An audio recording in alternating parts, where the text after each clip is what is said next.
Family, it's your boy checking in with another banger video.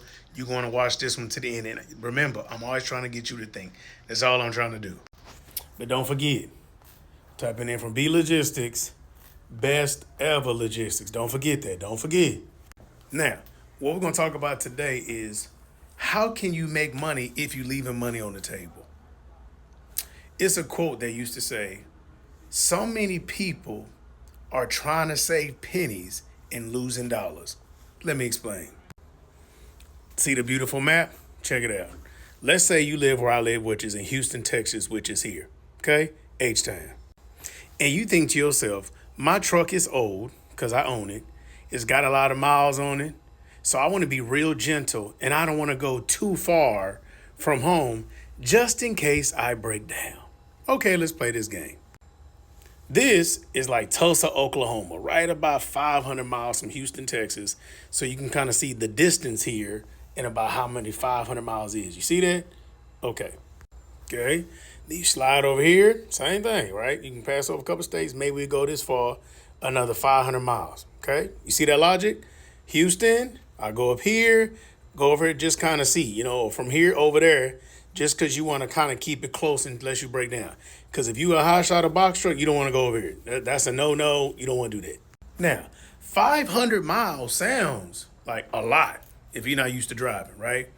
But if you really want to make money, new venture, don't really have a lot of money, most people need to be OTR, which means you need to put up 2,500 to maybe 3,000 miles loaded every week. Got a problem.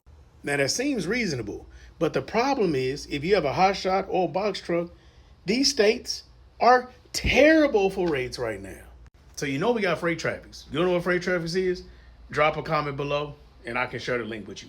We own freight traffic to tell you what the national average is for box trucks and hot shots. Let's continue. I'm sorry.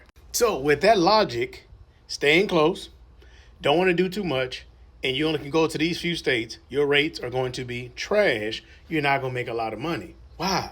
Because if you live here in Houston, the money is over here. But guess what? You can't go over there because it's further than 500 miles.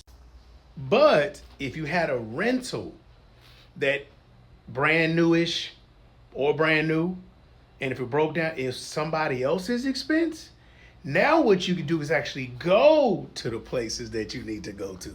So you can go from Houston way up here where the money resides. Or you could go over here. You can run some partials and say, I'm going to parcel it up. 3 loads. Go 1,900 miles. 3 loads, $1 a piece. Let me just go put up 5 to 6 real quick.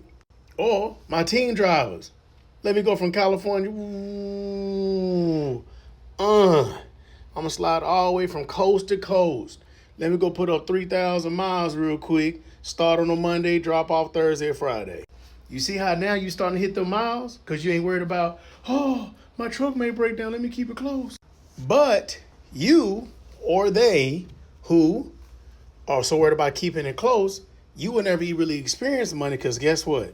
If it's not in this little old quadrant, you won't get it. So again, are you actually making any money or taking advantage of your business if you can't go to where the money is?